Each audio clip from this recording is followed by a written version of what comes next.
Olá, sexto ano! E aí, tudo bem com vocês? Na aula de hoje nós vamos fazer a correção dos exercícios encaminhados na aula anterior. Antes disso, eu gostaria que você copiasse, por favor, o cabeçalho que eu coloquei aqui no quadro, contendo o nome da escola Terra Mater, a data da aula de hoje, dia 14 de maio, o conteúdo que nós estamos estudando, o artigo, e a habilidade que nós estamos desenvolvendo estudando esse conteúdo, que consiste em reconhecer a importância do artigo na construção de textos coerentes e coesos. Então hoje eu farei a correção dos exercícios. Temos um exercício ali na página 55, é o número 15 da parada obrigatória. Vamos fazer a correção então? É um exercício bastante simples e tenho certeza de que todos acertaram. Vamos conferir então? Classifique os artigos destacados das orações de acordo com o código representado. D para artigo definido e I para artigo indefinido. Letra A. Os pedidos já podem ser entregues. Eu tenho aí a presença de um artigo definido. Letra B. Preciso de uma roupa nova para a festa. Eu tenho duas palavras ali para analisar. Uma é artigo indefinido, então a primeira lacuna I, e a segunda lacuna D de definido. Letra C. A mesa 45 pediu 2 sucos de manga. Então A, eu sei que é um artigo definido. Então letra D, dentro da lacuna. Próxima frase. Naquela loja vendem uns perfumes importados. Eu não estou me referindo a nenhum perfume específico, né? Estou me referindo de forma generalizada. Então eu tenho ali a presença de um artigo indefinido. Estou precisando de umas férias bem longas. Não precisa ser uma férias específica, né? Eu estou falando aqui de umas férias qualquer. E eu tenho aqui então a presença então de artigo indefinido. Na página seguinte nós temos a seção parada complementar. Nós temos ali 11 exercícios para corrigir. Então, vamos a eles então. Nós temos primeiramente um poema ali do Carlos Drummond de Andrade. Vamos fazer a leitura desse poema para depois nós verificarmos ali as questões de 1 a 5. O que se diz? Que frio, que vento, que calor, que caro, que absurdo, que bacana, que frieza, que tristeza, que tarde, que amor, que besteira, que esperança, que modos, que noite, que graça, que horror, que doçura, que novidade, que susto, que pão, que vexame, que mentira, que confusão, que vida, que talento, que alívio, que nada. Assim, em plena floresta de exclamações, vai se tocando para frente. Questão número 1. Qual a relação entre o título e o poema? Bom, o título nos diz o que se diz. E ele aponta para frases presentes na primeira estrofe, que se constitui por expressões que geralmente são ditas em momentos em que falta assunto. Um bom exemplo disso são situações comunicativas em que o uso desse tipo de expressão, quando se encontra um conhecido na rua, no elevador, e a conversa gira ali em torno dessas expressões, né, do tempo, como por exemplo, que frio, que calor, né, como a gente encontra aqui no texto. A impressão que se passa é que ninguém tem muito o que dizer, e para evitar o constrangimento do silêncio, as pessoas optam então pela repetição desse tipo de expressão, que embora seja estereotipada, está muito presente na linguagem do cotidiano. Próxima questão. Releia o primeiro verso do poema. Que frio, que vento, que calor, que caro, que absurdo, que bacana. Questão é: quais são as classes de palavras em destaque no verso? Nós temos duas classes de palavra. As 3 primeiras que nós temos ali, frio, vento e calor, são classificadas como substantivos. E caro, absurdo, bacana são classificadas como adjetivos. Próxima questão.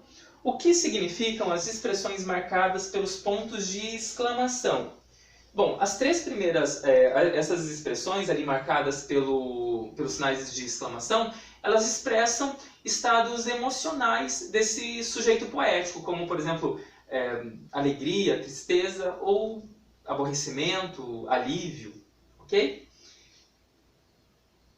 Qual é o recurso empregado pelo poeta para compensar a ausência de elementos coesivos da primeira estrofe, garantindo o sentido do texto? Então, quando o texto não tem elementos coesivos, as partes dele ficam desconexas, não ficam ligadas, unidas, né? Então, a falta desses elementos coesivos pode comprometer a coerência e até mesmo a progressão de ideias dentro de um texto.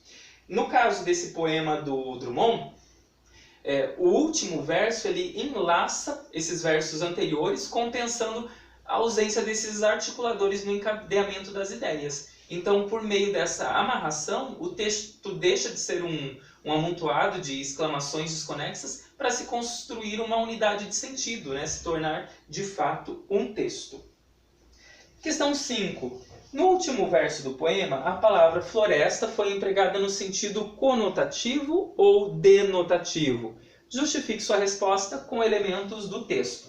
Bom, nesse caso aqui, a palavra floresta, ela não foi empregada no sentido literal, querendo dizer uma área repleta ali por grande quantidade de árvores. Não foi com esse sentido. Ela foi utilizada com um sentido figurado, né? E ela poderia ser substituída pela palavra como, por exemplo, falatório ou interlocução, certo? Leia o anúncio publicitário a seguir para responder as questões de 6 a 11. Não tem jeito, a aniversariante é sempre a mais bonita da festa. Parabéns, Salvador, pelos seus 461 anos e por todos os seus encantos. Muito bem, quem é a aniversariante homenageada nesse anúncio? É possível identificarmos que a homenageada aqui é a cidade de Salvador. 7. No texto principal do anúncio, utiliza-se o artigo feminino. Por que isso ocorre? O texto principal é aquele que está em caixa alta, com maior destaque, né? E aparece ali a aniversariante. Bom, a utilização do artigo feminino, ela vem pelo fato de a palavra cidade estar implícita, mesmo que Salvador seja um termo masculino, ok? 8. Além de estar no feminino, o artigo a também pode auxiliar de outro modo na construção da homenagem? Bom, sim. O fato do artigo ser definido demonstra uma especificação de cidade, né? Enfatizando que ela é particular e especial, uma vez que é a aniversariante e não uma aniversariante qualquer. Ok? Então fala dela de uma forma específica e não de uma forma genérica ou de uma forma ampla. O texto afirma que a aniversariante é sempre a mais bonita da festa. A quais características da aniversariante o anúncio se refere? Bom, o anúncio ele se refere às belezas naturais que a cidade tem, tanto que coloca uma cena da paisagem litorânea. E aí nessa cena eu tenho ali a presença de barcos, de um forte, né? É um cenário típico da representação dos encantos de uma cidade à beira-mar, uma cidade litorânea. 10. Apesar de ser um anúncio publicitário, o texto se assemelha a outro gênero comum nessa situação. Que gênero seria? Bom, o anúncio é semelhante a um cartão de aniversário, né? Pois ele se presta a uma homenagem a alguém quando esse alguém comemora a data de nascimento, né? Nesse caso, seria a cidade de Salvador. Questão 11. Quem é o responsável pelo anúncio publicitário? Por que esse emissor faria uma homenagem para a cidade de Salvador? Bom, eu tenho ali uma informação logo abaixo do texto, né, presente, me dizendo o seguinte: Shopping Passeio, né? Então eu tenho ali ele como um emissor responsável pela criação desse anúncio publicitário, né? E a sua intenção, certamente, né, além de homenagear a cidade, é promover a marca do shopping e aumentar o número de clientes e de vendas. Então perceba que há uma estratégia por detrás dessa homenagem, ok? Bom, encerramos a aula aqui com esta correção. Para a aula seguinte, eu gostaria, por favor, que você realizasse os exercícios da página 57, onde tem ali a seção para fixar, certo? Ela aborda ali as 3 classes gramaticais que nós trabalhamos, certo? Substantivo, adjetivo e artigo. Gostaria então que você preenchesse esse organograma com as informações que foram passadas, que foram estudadas e pesquisadas nas aulas anteriores, ok? Bons estudos a você e até o nosso próximo encontro. Um abraço!